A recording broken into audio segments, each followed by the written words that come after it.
You know, there used to be a time when we could agree to disagree with somebody, and we didn't call each other haters. Yeah. You know, but now we don't have that discourse. I think Oregonians are bigger than that. I think Oregonians, you know, recently Dennis Richardson was attacked from sharing some of his deeply held religious beliefs by the head of the Democratic Party. She attacked him based on his religious beliefs and said he was unfit for office, basically, because he believed a certain way. Right.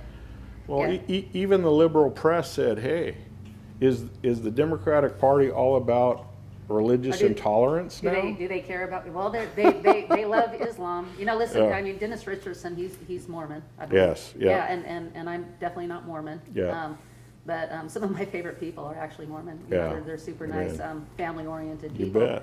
But this whole thing with Islam, you know, if you read the Quran as I have, it's a hate book. It is. Yeah. You know, you cannot compare it. I'm sorry, to the Torah, the Old Testament Bible. That was the apples and oranges big time, and that's what they try to do. Say, well, your Bible, God teaches to kill. No, He doesn't.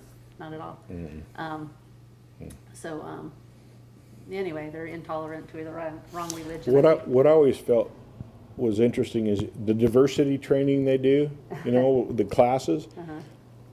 You go through one of those, and it's basically teaching everyone to think the same. Oh, yeah. I mean, how can it be diversity training when they are teaching you to all think the same? Yeah. That's an oxymoron. It is. I It mean, is. Yeah, that's a but it's really good called point. diversity training because you have to be reprogrammed, because if you think differently than this, then you're wrong. Yeah. I mean, hello.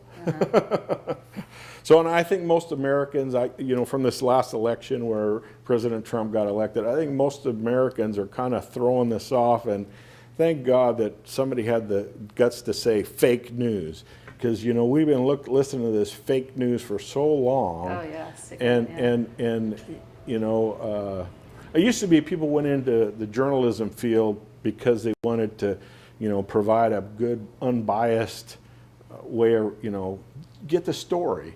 Now they go into it to change the world, to change perspectives. I mean, there's a whole different reason why they go into it, because they want to make a difference to push the world a certain way. And Instead of just following the facts. instead of just reporting the news. Yeah. You know, follow the facts. You know, I mean, you might not like where it leads, but at least it's true. Yeah. So, Yeah.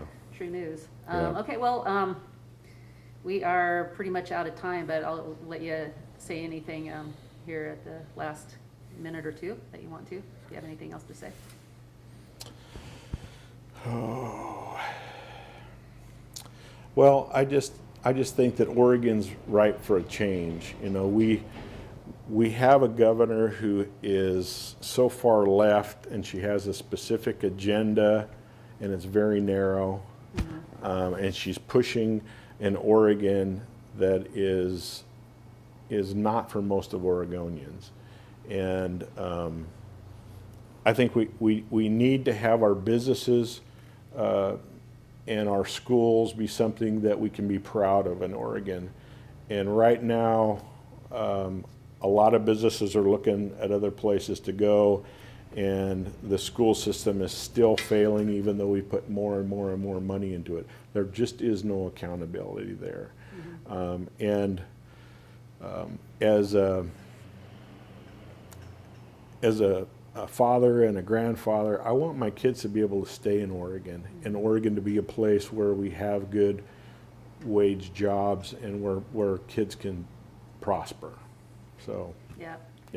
That's good, and I totally agree with them.